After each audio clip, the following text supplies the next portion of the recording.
আসসালামু আলাইকুম রহমতুল্লাহি ওবারাকাতুহ। সম্মানিত দর্শক শ্রোতা, আজ আমরা যাচ্ছি কিশোরগঞ্জ জেলার ভৈরব উপজেলার কালিকা প্রাসাদ গ্রামের হজরত সিরাজুল ইসলাম কুরাইশি রহমতুল্লাহ সিরাজ পাগলার মাজারে, যেখানে প্রতিদিন শত শত ভক্তবৃন্দ এই মাজারে আসেন জিয়ারতের উদ্দেশ্যে।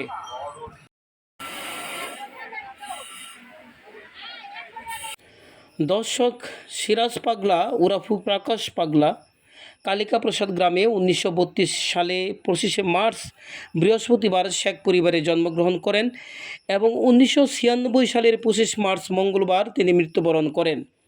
আল্লাহর অলি মজ্জুব এই সিরাজ পাগলার পিতার নাম শেখ মৌলভী একরাম হোসেন রহমতুল্লাহ এবং মাতার নাম হাসনা খাতুন। শিশু সিরাজুলের বয়স যখন 3 বছর, তখনই তার মা পরলোক গমন করেন।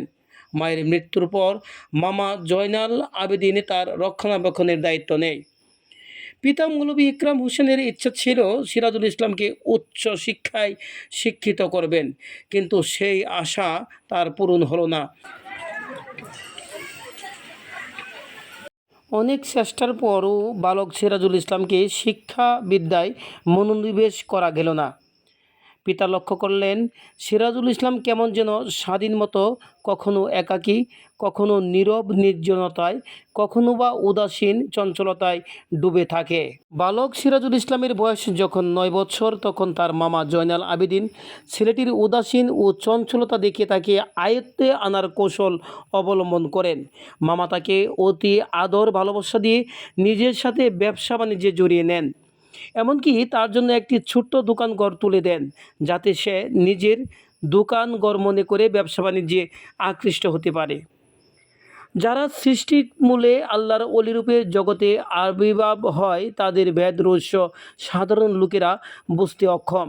আল্লাহ রাসূলের প্রেমিকেরা কখনো দুনিয়াদারি সংসার ব্যবসা বাণিজ্য আকৃষ্ট হয় না।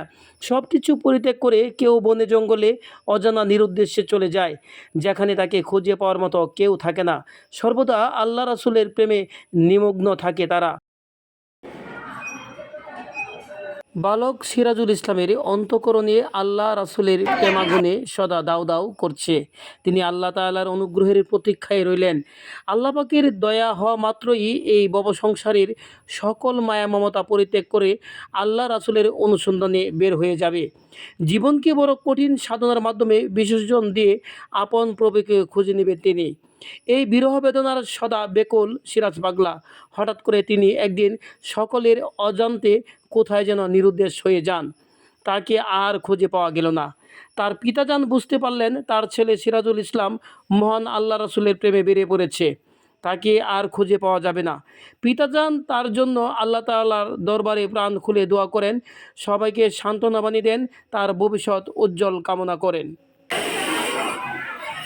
মাত্র 16 বছর বয়সে সিরাজ পাগলা পারিবারিক সকল বাধাবন্ধন, মোহ মায়া ও আপনত্ব ত্যাগ করে মহান আল্লাহর সাধনায় বাড়ি থেকে বের হয়ে যান।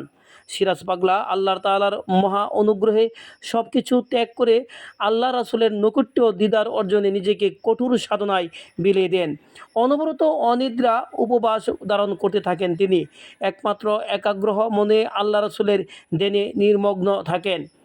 16 বছরের কিশোর সিরাজুল ইসলাম কঠোর সাধনার পথ গ্রহণ করে পিতৃকুল ও ভবমায়া পরিত্যাগ করে আল্লাহ রাসূলের ইবাদত বন্দেগী ও নৈকট্য লাভের জন্য ভ্রমণ জীবনে বেরিয়ে পড়েন।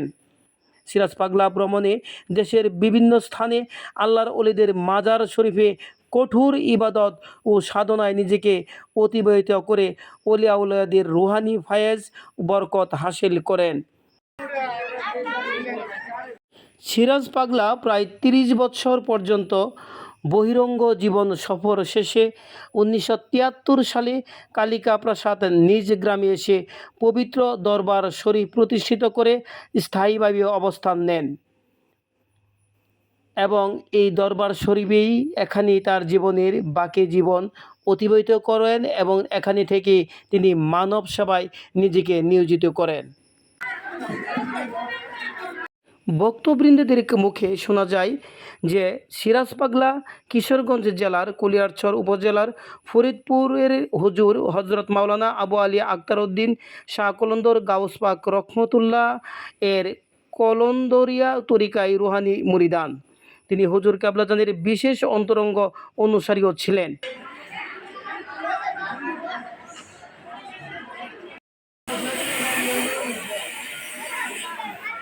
সিরাজ পাগলার মাজারে প্রতিদিন অসংখ্য মানুষ যারা মাজার ভক্ত তারা আসে মাজার জিয়ারতের উদ্দেশ্যে। আর তারা এই মাজারে যে চা তাবারক রয়েছে, পবিত্র চা তাবারক, যেটা সিরাজ পাগলা থাকাকালীন সময় থেকে মানুষের দাওয়াইয়ের জন্য এটা প্রচলিত হয়। ভক্তরা যে কোনো মাকসুদের জন্য এই পবিত্র চা তাবারক তৈরি করে সকলের মধ্যে বিতরণ করেন।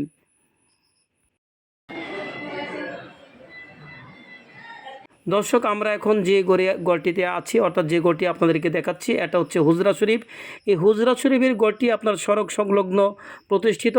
আর এই হুজরা শরীফ গড়টিতে সিরাজ পাগলা প্রথম অবস্থানরত ছিলেন, অর্থাৎ অবস্থান করতেন এখানে। যে গড়ের মধ্যে তার জীবদ্দশায় ব্যবহারিক পোশাকাদি এবং অন্যান্য সামগ্রী সরঞ্জামাদি সংরক্ষিত রয়েছে। এগুলি ভক্তবৃন্দরা এখানে সেগুলি দেখেন।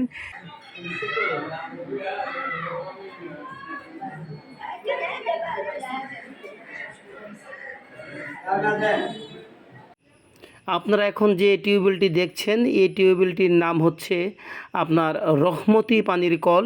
এই রহমতি পানির কলটি সিরাজ পাগলার হুজরা শরীফের সংলগ্ন প্রতিষ্ঠিত আছে।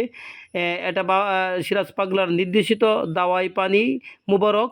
ভক্তরা যার যার নিয়তে এই পবিত্র পানি রহমতি পানি হিসেবে পান করে থাকে।